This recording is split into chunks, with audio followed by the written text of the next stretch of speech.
Hello, welcome to Brainfood Bytes. My name is Susanne Stirling. I'm Senior Vice President of International Affairs for the California Chamber of Commerce. We are a statewide business organization with the mission to make California a better place to live, work, and do business. Last year, the Trump administration promised to use tariffs in three different ways. One, to protect domestic industries from unfair foreign practices. Two, to raise revenue for the federal budget. And three, to negotiate and leverage foreign nations. And so, on his January 20th release of his inaugural address, he promised an investigation of unfair trade practices and previous trade deals, in particular those with China, Mexico, and Canada. Now, at the California Chamber of Commerce, we have, like most business organizations, a position committed to a national free trade agenda that fosters economic growth and job creation. The CalChamber continues to focus on lowering and, in reality, eliminating tariff and non-tariff barriers in an effort to support the expansion of American exports. We recognize that while a strategic use of tariffs, or perhaps the threat of tariffs, can be a meaningful negotiation tool, but in reality, our focus is on the effort to reduce taxation and regulatory burden as a means to create jobs and economic growth. Further, we focus on trade agreements, which will instead ultimately lower trade barriers and help create a long-term sustainable economic growth, which also brings certainty. And so the California Chamber opposes protectionist measures, which result in disrupted global supply chains, higher consumer prices, limited choices of products for consumers, and invites retaliation. And in short, thereby creates uncertainty. My guess is that, like the CalChamber, many members of the CalCPA have a similar position. The Trump campaign pledge included 10 to 20% tariffs on all imports and more for China if it did not halt the fentanyl shipments, and also a 25% on goods from Mexico and Canada to pressure these countries into taking action on illegal migration and fentanyl. Then you may remember on Wednesday, April 2nd, it was called Liberation Day, when President Trump announced new tariffs for everyone in the Rose Garden ceremony. The president evoked his authority under what's called the Emergency Economic Powers Act of 1977, IEPA, and to address what he calls the national emergency posed by a large trade deficit. And so, through most of 2025, tariffs went up and down, on and off, including tariffs on steel and aluminum, autos and automobiles, and frankly, it was difficult for even experts to keep track of all the tariff activity. As many as 100 different governments around the world indicated an interest to negotiate with the Trump administration on these tariffs. Most economists warned that the tariff plan would raise costs for businesses and consumers. And in particular, these tariffs can hit small businesses very hard as they cannot absorb the cost or pass them along to the consumer. These sentiments were certainly shared in a survey that we did with our members here at the CalChamber.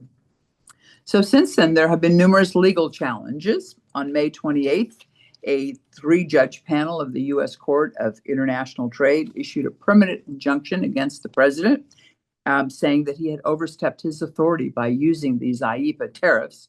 However, immediately following, the Court of Appeals for Federal Circuit temporarily reinstated the president's tariffs.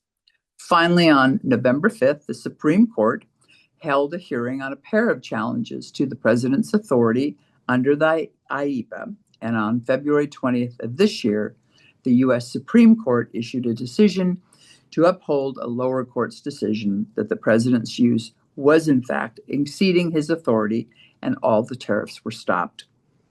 The Supreme Court ruling of 6-3 is 170 pages long and is authored by Chief Justice John Roberts, together with Justices Sotomayor, Kagan, Jackson, Barrett, and Gorsuch.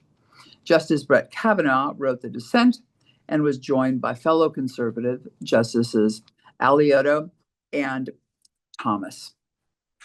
The justices, however, did not order any refunds nor address the extent to which the approximately 330,000 importers of record, and I should note that 200,000 of those are small businesses, on how they are entitled to refunds or how the refund process would work. So this whole process was left to the U.S. Court of International Trade, the U.S. Department of Treasury, and the U.S. Customs and Border Protection, or CBP. This process will have a huge impact on small businesses in particular.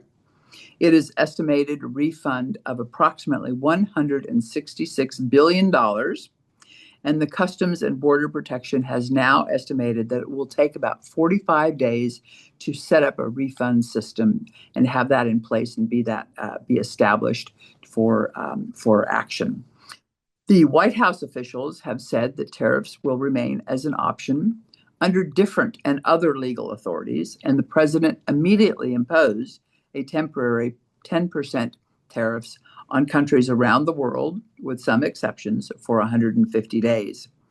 And since then, 24 states, including California, have sued the president, saying that this section cannot be used.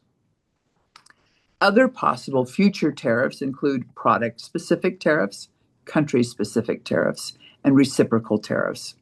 And remember that steel and aluminum tariffs remain, as well as all of the Chinese tariffs. So very important, on March 2nd, the U.S. Court of Appeals for the Federal Circuit rejected the Trump administration's bid to delay the tariff refunds process and immediately sent the case to the U.S. Court of International Trade to address the company's requests for repayment. And that's where we stand now, where the Court of International Trade will begin proceedings that could shape more than 2,000 lawsuits from importers. And the question becomes, then, what can businesses do as they go through this process? First, determine what tariffs are paid under IEEPA. That is the focus of these court cases. Gather the necessary documentation that might be needed to obtain a refund, and talk with your legal and financial teams. And of course, follow the Court of International Trade proceedings, and most importantly, the Customs and Border Protection Agency as they develop their system for refunds.